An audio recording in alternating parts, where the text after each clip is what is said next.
Okay, folks, Andrew Bopros here. Well, I wish I had good news today, but coming out of camp on Monday, Justin Herbert did suffer a foot or heel injury. It looks like plantar fasciitis, something I know quite a bit about. But there is some news here that I want to discuss. And again, they're saying 2 weeks, but there's a lot to discuss, a lot to break down.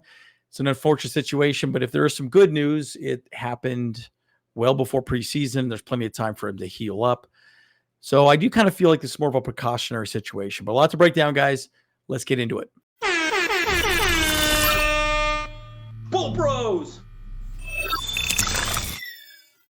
And as always, guys, like and subscribe if you do enjoy this content. I'm Andrew Bolt Bros. And again, what a horrible situation, right? I mean, this is the last thing we wanted to see at all. But bottom line, guys, unfortunately, injuries happen, and that's part of football. And plantar fasciitis is no joke. I'm going to break down a little bit what plantar fasciitis is if you do not know.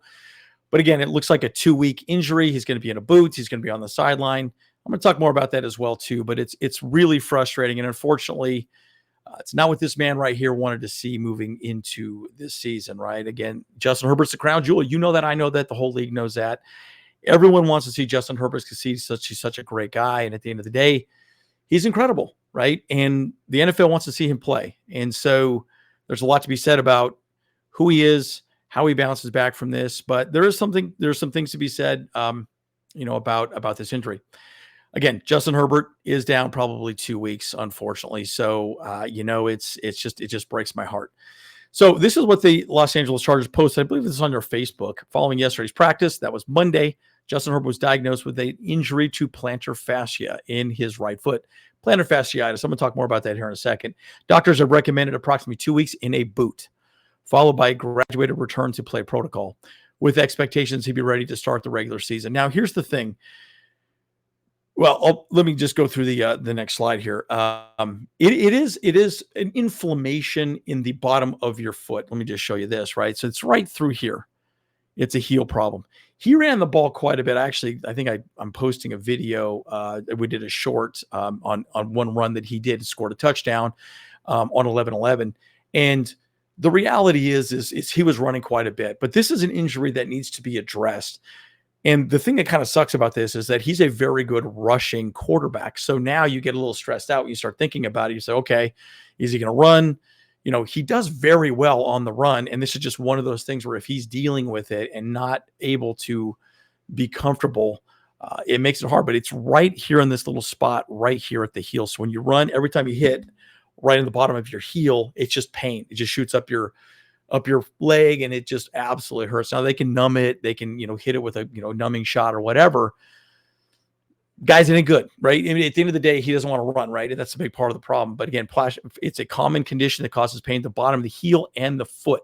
So it also could even be in the middle of the foot as well, too. It could be a contusion. It's usually inflammation, right? So you want to just get the inflammation down. I do suffer from something called Achilles tendonitis, mostly in my left Achilles. That does hurt quite a bit. At some point, it just gets super inflamed, and it just hurts. So I understand the problem because you guys know this. I'm a finely tuned athletic machine. You guys know this, right? But I mean, not like Justin Herbert, obviously. But at the end of the day, you get what I'm saying. But it is irritation. It's frustrating. Again, the good news is that it's only going to last, hopefully, for a short while, right? It's not. I mean, again, it can be fixed. Now, if you recall, Antonio Gates had the same issue, but it was plantar fasciitis as well. So hopefully Ben Herbert can fix this issue, right? We got the $1 million baby right there, and we want him as solid on the field as possible. We'll talk a little bit more about that as well too. So again, very frustrating. It's severe. I mean, it does not feel good, right? My buddy actually had this problem as well too. I played softball with, and he had all kinds of problems for about 2 months. But again, it's rest. So he's just going to be resting, and that's all he's going to be doing. And again, they're going to have to do some things to try and make things work. Maybe he has a little heel pocket, maybe some additional padding in there. I don't know. There's a lot of things they can do, but it's going to be a lot of work.